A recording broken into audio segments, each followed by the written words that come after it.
دیکھیے میں تو یہ سمجھتا ہوں کہ انسان کو اپنے ہر قدم جو اٹھاتا ہے، کوئی ایک میئر جو لیتا ہے، اس کا احتساب وہیں ہو جانا چاہیے.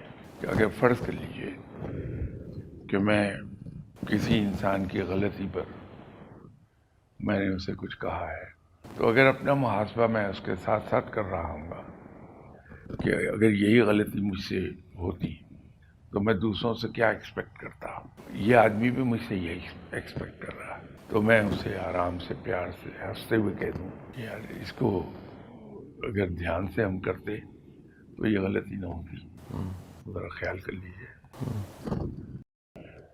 دیکھیے جو گزرا ہوا کل ہے وہ کچھ بھی نہیں ہے، وہ گزر گیا. اب اس پر ہمارا کوئی کنٹرول نہیں ہے، ٹھیک سر، ہم انڈو نہیں کر سکتے. صحیح سر. اس لیے فقیر یہ کہتا ہے کہ گزرا ہوا کل صرف عبرت ہے، اس سے سبق سیکھ لیا جائے. تو جب تک کہ آپ گزرے ہوئے کل کو ریویو نہیں کریں گے تو اس سے سبق نہیں سیکھا جا سکتا. کل کیا ہوگا؟ صحیح. فقیر کہتا ہے کہ جو آنے والا کل ہے وہ تو امید ہے، اور امید کا کیا ہے، پوری ہو یا نہ ہو. تو جو چیز اتنی انسرٹن ہے صحیح. اس کے بارے میں کیا سوچنا.